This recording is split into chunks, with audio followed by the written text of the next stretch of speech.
Bonjour à tous. Tout d'abord, je vous remercie d'avoir pris le temps de vous joindre à nous aujourd'hui dans des conditions qui sont vraiment particulières et je dois dire assez inédites. J'espère avant tout que vous et vos familles, vous vous portez bien. Nous avons voulu lancer ce webinaire aujourd'hui et parce que nous avons pris un peu de temps pour discuter avec des directeurs des achats et des directeurs financiers en France particulièrement. Nous avons mené plusieurs interviews avec nos équipes marketing depuis à peu près 3 semaines et je voudrais avant tout au départ aussi remercier 1000 fois tous ces acteurs des achats qui ont accepté de témoigner, de donner leur avis et puis aussi, ils ont gentiment laissé quelques recommandations que nous avons gardées pour la fin de ce webinaire. Donc, restez avec nous jusqu'à la fin. Vous aurez quelques petits tuyaux donnés par nos amis directeurs des achats et financiers qui ont participé à cette enquête. Alors, je suis accompagné aujourd'hui de Xavier. Bonjour Xavier. Bonjour à tous. Xavier Pierbiès qui est directeur du pôle expertise avant-vente et qui va donc co-animer ce webinaire avec nous. Très rapidement, l'agenda. Nous allons aujourd'hui, durant cette petite demi-heure, échanger avec Xavier et vous donner notre point de vue aussi sur les challenges auxquels font face nos clients durant cette période, le rôle tout particulier que doivent jouer les directeurs des achats et financiers dans ce contexte, on l'a dit, extrêmement complexe, entre continuité des activités, disruption des modèles économiques déjà établis, beaucoup de choses à changer et puis bien sûr les leçons qu'il faudra retenir de cette crise, les implications pour demain à l'échelle de vos entreprises et bien sûr à l'échelle aussi des relations que vous avez avec vos fournisseurs. Très rapidement, pour ceux qui ne connaîtraient pas Corcentric, on est un des leaders sur le marché des solutions achats pour la finance et la comptabilité. Nos entreprises, nos solutions pardon, aident les entreprises à réduire leurs coûts, augmenter leurs marges, à réinvestir pour faire accroître leur activité. Et puis, en deux mots, donc on est dans ce métier depuis plus de 20 ans. On a plus de 500 clients dans le monde, aux États-Unis, au Canada, en Europe, dans les pays nordiques aussi.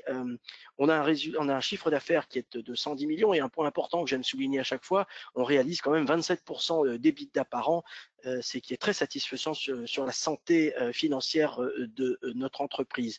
Nous sommes un peu plus de 550 employés dans le monde et puis chose aussi importante que j'aime souligner parce que vous le savez depuis toujours, j'aime travailler avec mes clients. Nous gardons nos clients, nous avons plus de 95% de taux de rétention de nos clients. Je disais que nous avons une solution un peu particulière, une suite de solutions. Xavier, tu veux bien donner deux, trois mots sur cette solution, s'il te plaît? Alors en effet, merci Gérard. Corcentric est né de la fusion de différents experts sur le marché. C'est aussi aujourd'hui le seul fournisseur au monde capable d'offrir une suite complète de solutions associant les flux de source to pay et de order to cash. Nous sommes en capacité aujourd'hui de combiner de manière assez subtile à la fois le conseil, les services et la technologie, avec un objectif qui est clairement affiché, d'optimiser les flux de paiement B2B de nos clients. Concrètement, nous sommes à la fois un éditeur, un prestataire, et notre objectif, c'est de devenir l'Amazon du B2B de demain. Juste avant aussi de se lancer dans le cœur du sujet, j'ai choisi de façon tout à fait intentionnelle de féliciter et de remercier un certain nombre de nos clients qui se sont mobilisés et qui ont su mettre en place différentes actions extrêmement concrètes et bien sûr extrêmement solidaires.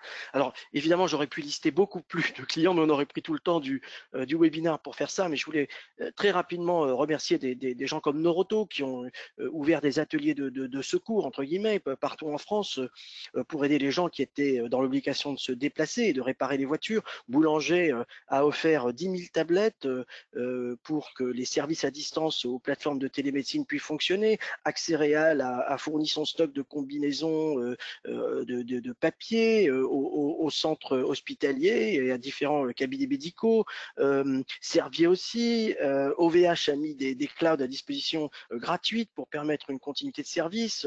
Yves Saint Laurent du groupe Kering a fabriqué des masques et Arkema a réutilisé une ligne de production afin de fabriquer quand même 20 tonnes de solutions à base d'alcool par semaine qui ont été distribuées gratuitement et de façon rapide et urgente aux hôpitaux. Alors merci à tous et pardon à ceux que je n'ai pas cités.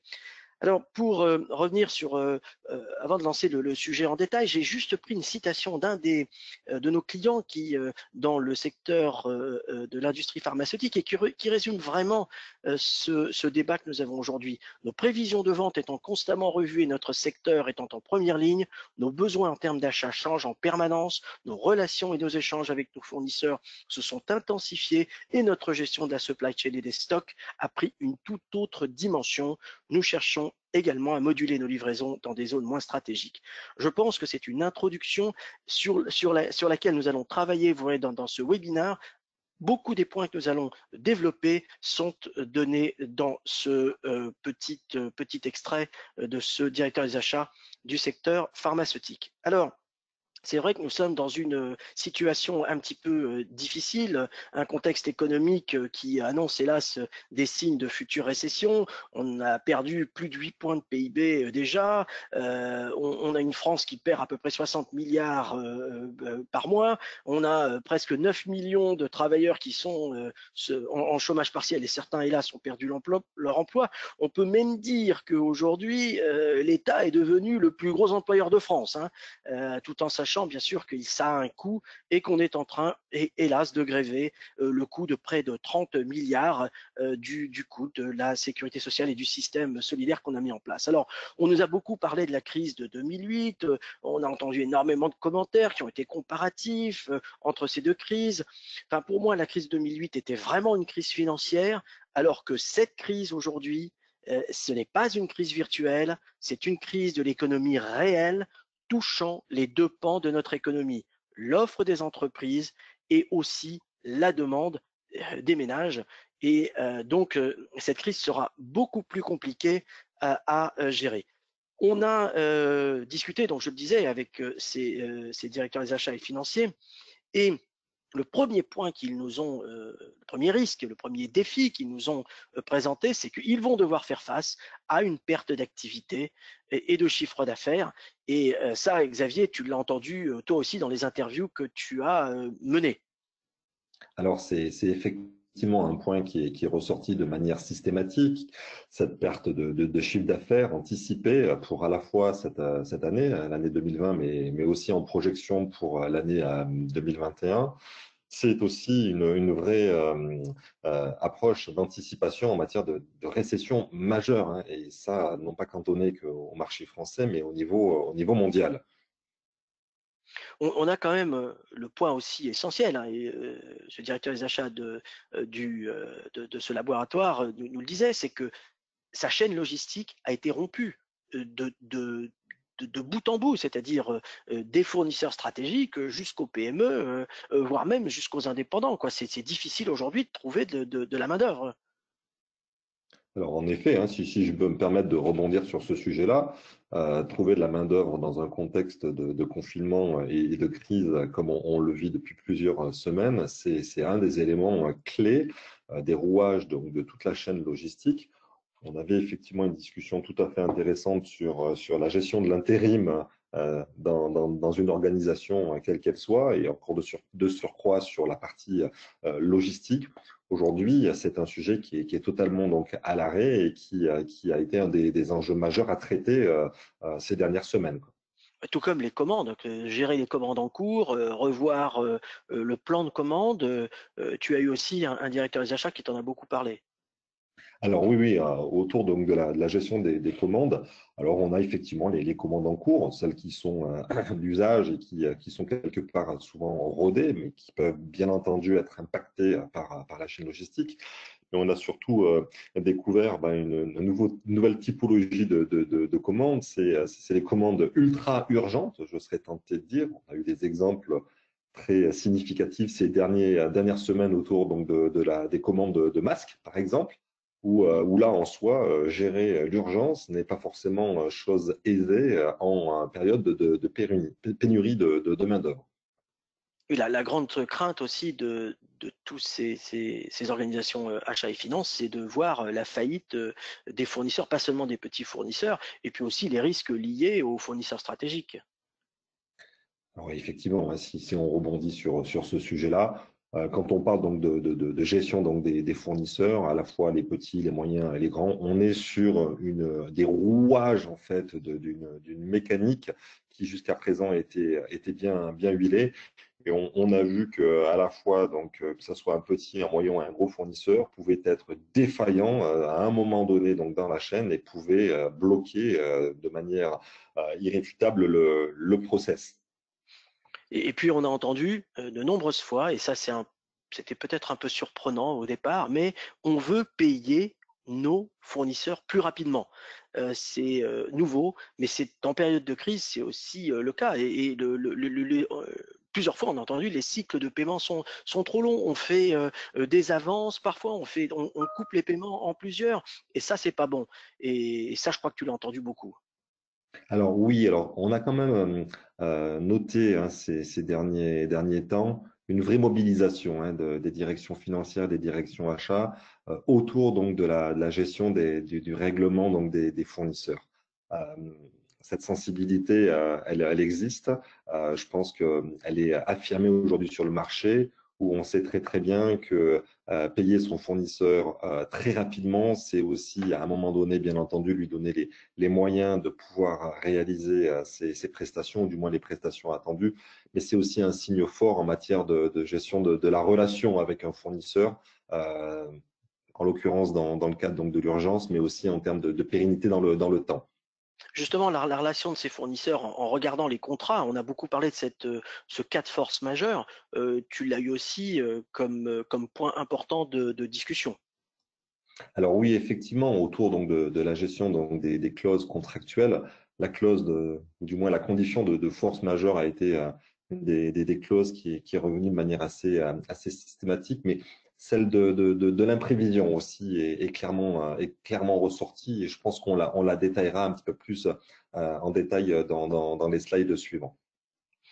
Alors, les actions que les directeurs des achats et financiers commencent à mettre en place, on l'a vu, la relation qui existe aujourd'hui entre les achats et la supply chain, il y a beaucoup de ruptures. Il y a peu ou pas assez de communication entre les deux services. On s'est retrouvé avec souvent des ruptures, pas de stock tampon. On l'a vu dans la chaîne logistique, les produits et les services aussi, bien sûr, n'arrivaient pas jusqu'au bout. Ça a été un des points chocs. Le deuxième point, c'est la résilience de cette supply chain.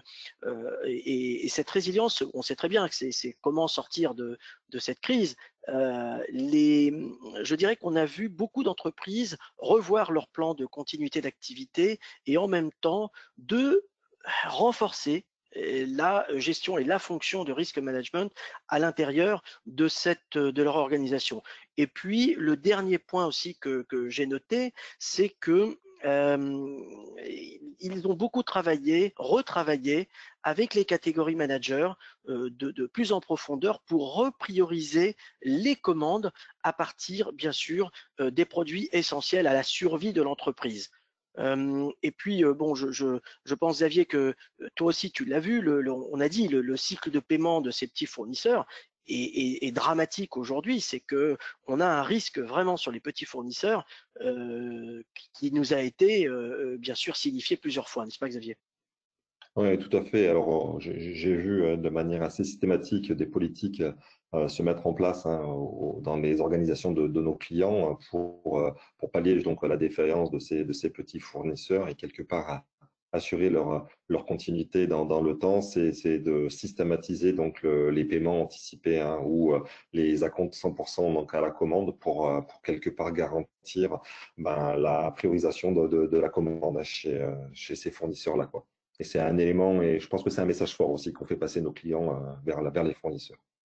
Puis en même temps, renégocier toutes les conditions de paiement, quoi, et parfois même à l'avantage, bien sûr, des fournisseurs. Oui, mais ça reste dans l'ensemble assez équilibré, hein, puisque l'idée, c'est de pouvoir avoir la garantie, hein, que la prestation soit bien réalisée et dans les temps, puisque Et là, puis aujourd'hui, on parle de… ouais, un sujet important qui est un peu lié aussi, c'est la dématérialisation. Alors dématérialisation bien sûr du paiement, hein, par Picard et autres systèmes, mais l'ensemble même des documents et des signatures de ces documents, c'est un sujet que tu as eu aussi, qui a été relevé. Alors, dans le sujet effectivement de la dématérialisation des signatures, c'est un sujet qui touche à la fois d'un côté un cadre réglementaire, si on va sur les sujets d'ordre contractuel, mais qui est aussi un sujet plutôt d'ordre processus où on a vu aussi de manière assez systématique l'application de manière dématérialisée des signatures au niveau des bons de commande vers les fournisseurs. Voilà. Le risque avec les fournisseurs stratégiques, là aussi, je l'ai eu plusieurs fois. Je l'ai dit, certains de nos clients et des directeurs des achats que nous avons eus au téléphone nous ont bien précisé qu'ils vont réévaluer la part de dépendance avec les fournisseurs stratégiques. On en reparlera peut-être un peu tout à l'heure aussi, c'est de revoir même une relocalisation d'un certain nombre de ces fournisseurs stratégiques qui étaient à l'étranger et de la même façon sécuriser un certain nombre de clauses de contrat, n'est-ce pas Xavier? Oui, tout à fait. Et tout à l'heure, je vous parlais donc des offres de services de Corcentric que l'on était à même de pouvoir proposer à certains de nos clients. On n'a jamais vu autant exploser le lancement de nouvelles politiques de sourcing plus locales, voire de relocalisation donc en France ou sur des pays limitrophes en Europe qu'on n'avait pas vu depuis pas mal d'années. Je voulais aussi parler un peu de la façon dont nous nous sommes adaptés à cette crise et en même temps aussi ce que nous avons fait pour nos clients pour leur permettre de continuer à travailler avec nous et la continuité du service que nous devons à ces clients. Alors, je dois vous dire qu'on a eu beaucoup de chance parce qu'on a été informé un petit peu avant des annonces du président Macron du lundi soir, du lundi soir annonçant la mise en place de ce confinement. Donc, dès le week-end et le lundi matin, nous avions déjà l'ensemble de l'entreprise prête avec tous les postes de travail, l'ensemble des documents nécessaires. Tout le monde était prêt chez Corcentric Détermine à travailler chez lui le lundi matin. Sachez aussi que c'est quand même dans nos gènes puisque on a l'habitude de travailler à la maison et on est organisé pour cela. On a mis en place le plan de continuité de service, d'activité que nous avons transmis à certains clients qui le souhaitaient. Nous avons aussi partagé le document unique, la DUER, avec nos clients. Et puis, ce que je voulais préciser, c'est que ça nous a permis aussi, cette crise, de nous réinventer. On a travaillé bien sûr avec nos clients pour travailler sur les processus, les aider à travailler sur leurs processus, présenter de nouvelles fonctionnalités, ok, sur la roadmap bien sûr. On a travaillé sur leur politique de sourcing, comme le disait Xavier. On a travaillé sur un certain nombre d'externalisations de services parce que aujourd'hui, dans la difficulté, nos clients se retournent vers nous et nous disent est-ce que vous pouvez assurer l'administration de ma plateforme? Est-ce que vous pouvez assurer la gestion d'un certain nombre de catalogues, etc. Et j'ai pris aussi, juste en dessous, un cas très particulier qui est celui d'Univar. Nous avons changé, qui est un grand du métier de la chimie, nous avons changé notre modèle économique pour travailler avec Univar. Univar nous a demandé de prendre complètement la gestion de son service achat totalement externalisé. Ce n'est pas quelque chose que nous faisions auparavant, mais nous l'avons mis en place particulièrement aux États-Unis, puis ici ensuite en Europe par conséquence, puisqu'il y a beaucoup de filiales européennes et d'organisations européennes d'Univar. Mais nous avons depuis maintenant presque un mois, mis en place une plateforme dédiée chez nous pour Univar pour gérer l'ensemble du processus de sourcing, la gestion des catégories, la gestion des catalogues et bien évidemment d'autres services associés sur un mode de savings autour des achats que nous faisons pour eux. Donc on négocie aussi pour Univar. Xavier, tu avais 2 points à rajouter sur Univar, je crois. Oui, alors effectivement, alors, Univar, si on devait un petit peu les présenter très rapidement, on est effectivement sur un groupe international, distributeur de produits chimiques, c'est plus de 4,5 milliards de chiffre d'affaires. Et là où, en soi, autour de la plateforme Determine Corecentric, nous avons finalement développé un nouveau modèle économique avec le client qui associe à la plateforme et une offre de service où, autour du modèle économique et d'un coût de plateforme plancher, toute une partie de revenus est liée à l'activité et à la performance opérationnelle en fait, de la plateforme dans l'organisation en termes de processus, mais aussi en termes de savings, de ce qu'elle est capable en soi de pouvoir générer pour le compte du client. À côté de ça, l'offre de service que nous avons proposée donc à Univar touche un accompagnement, bien entendu, dans l'implémentation des services de la plateforme, mais aussi de l'externalisation de certaines catégories d'achats, comme tu l'expliquais, hein, Gérard, précédemment, mais aussi l'externalisation de certaines tâches clients en matière de sourcing fournisseur, par exemple, dans le cadre de la gestion des commandes d'urgence dont on parlait tout à l'heure. Donc, un Alors, très, très bon projet. la plupart des que l'on voit, Xavier, c'est qu'on l'a bien compris, dans ce qui a mis en lumière cette crise, c'est un manque de technologie digitale intégrée pour gérer l'ampleur du problème. On le voit là, c'est un élément flagrant des résultats de l'enquête qu'on a menée. On a vu qu'il n'y a pas de solution unique hein, de gestion des approvisionnements, il n'y a pas de processus de sourcing direct. On voit vraiment qu'il y a eu un écart entre ce qu'avaient mis en place ces directions des achats et la crise au niveau du digital. Alors, qu'est-ce que aujourd'hui notre expertise en tant qu'éditeur, on peut amener pour soutenir nos clients? Alors, en effet, ça a à la fois mis en exergue certains écarts ou certains manquements, mais ça a aussi mis en exergue certaines bonnes pratiques qui étaient déjà utilisées par nos clients au travers de la plateforme, et ça n'a fait que renforcer quelque part et affirmer les choix stratégiques qui avaient été menés il y a quelques années. Quand on parle de digitalisation, donc effectivement, et des flux, bon, ben, communément, on va immédiatement penser au flux de processus d'approbation sur n'importe quel objet. Hein, par exemple, pouvoir approuver dans une chaîne de processus un nouveau fournisseur, une commande, un RIB.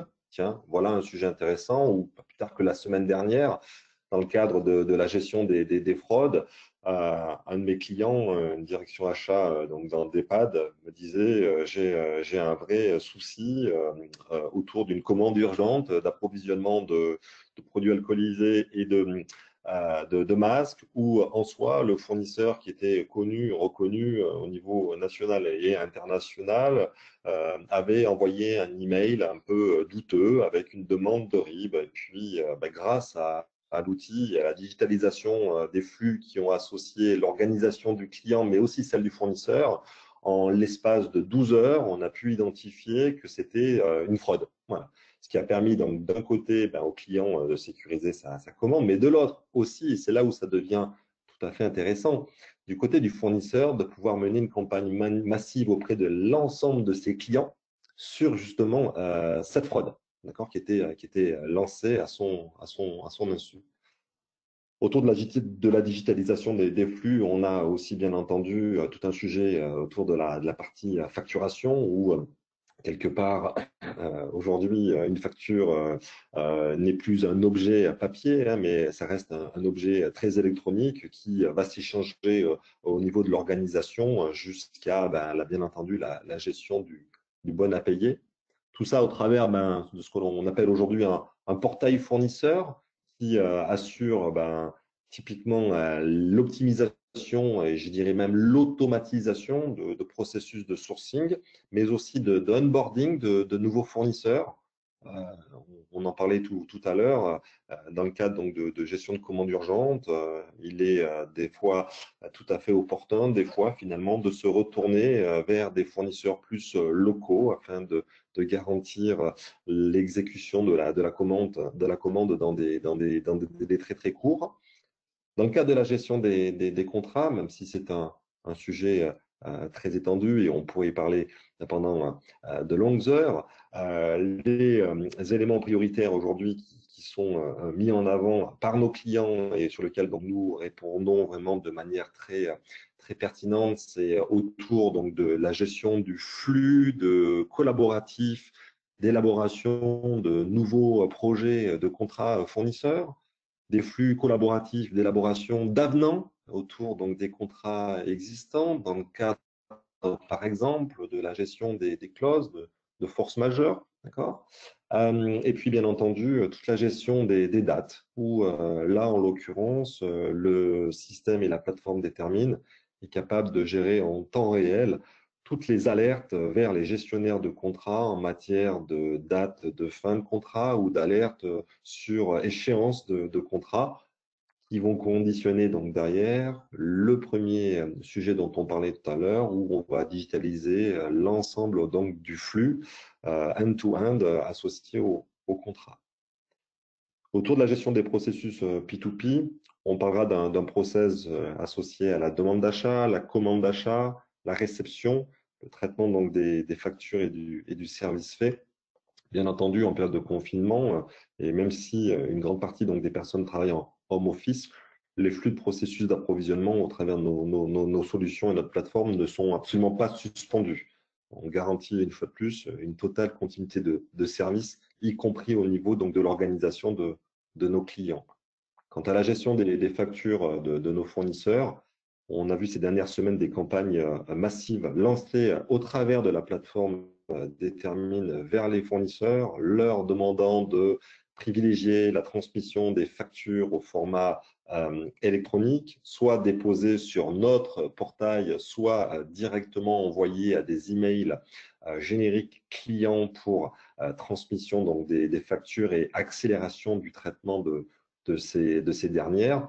L'objectif, c'est à la fois assurer une traçabilité sur l'enregistrement des factures, le traitement de ces factures-là, et bien entendu aussi pouvoir communiquer à ses fournisseurs l'information du statut du bon à payer de leurs factures.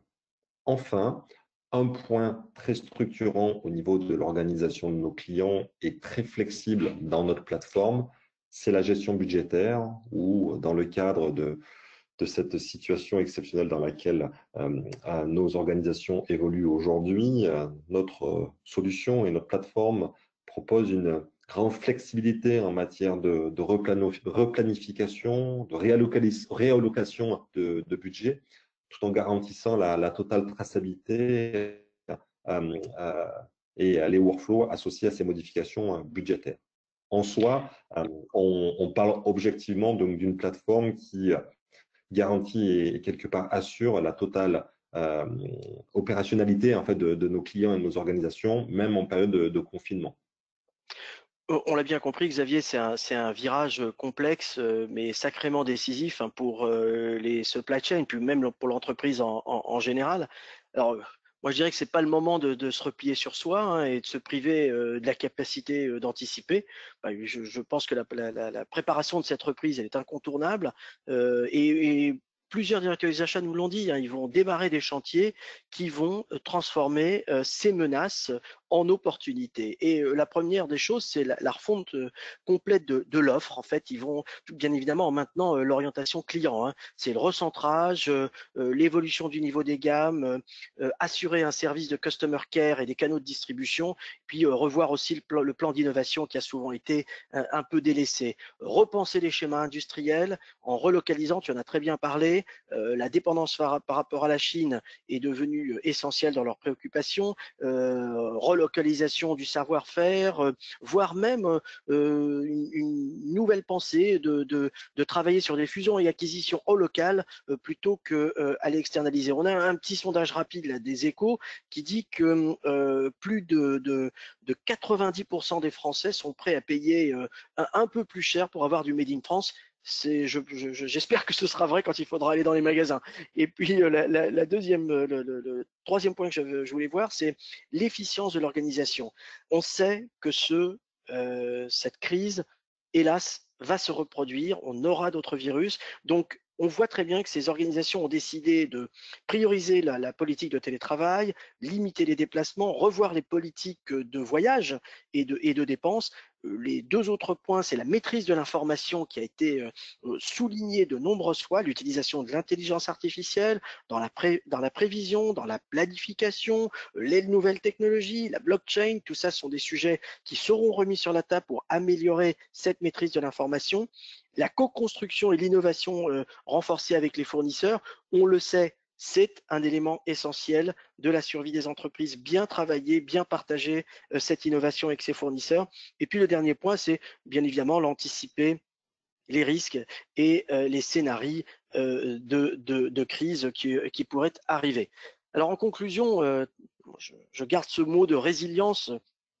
Vous avez entendu parler de cette résilience plusieurs fois dans ce webinaire. C'est vrai, c'est la capacité de pouvoir sortir de cette crise, de prendre un nouveau départ, d'assumer le traumatisme. On a vu, c'était cette fois-ci une économie réelle, une vraie économie réelle qui était secouée, toute une supply chain. Et on a vu aussi des directeurs des achats et de finances qui ont commencé à prioriser. Ils ont priorisé un plan de retour à la normale, hein, et ça en mettant en place, bien sûr, des cellules psychologiques, de la communication, la désinfection des locaux, le retour sur les sites, les équipements individuels pour chacun des employés, la réouverture des restaurants d'entreprise, la reprise des activités métiers, l'adaptation de la production, la mise en place des réunions, etc., etc. On le voit, ce plan de reprise existe. Alors, juste en dernière conclusion, il y a quelques années, en 2009, j'avais écrit un tout petit papier, et c'était juste après la crise de 2008, je disais l'économie marque le pas, de plus en plus de directions achats se trouvent au cœur des stratégies d'entreprise, elles doivent préparer l'avenir, se positionner comme des gestionnaires de risques fournisseurs. À l'époque, je disais plus que jamais 2009 sera leur année. Moi, je pense que 2020 2021, c'est l'année des directions achats et financières. Et attention, c'est au-delà des réductions des coûts, les acheteurs se trouvent en première ligne des stratégies d'entreprise. La priorité est la suivante, gérer les risques, sauvegarder la base fournisseur. J'avais dit la priorité, c'est la stabilité des relations avec les fournisseurs et non la réduction des coûts. Le marché sera différent à la sortie de la crise. C'est donc le moment de revoir ces pratiques et de prendre des décisions non pas contre les fournisseurs, mais avec eux, devenir le client de choix pour le fournisseur. C'est le motto que je pense beaucoup de directions des achats vont utiliser. Voilà, je vous remercie avec Xavier d'avoir partagé cette petite demi-heure avec nous. Si vous avez des questions, voici le contact, contactfrance@determine.com. N'hésitez pas, si vous souhaitez prendre rendez-vous avec nous, avoir des témoignages de nos clients, nous sommes à votre disposition. Merci encore et portez-vous bien.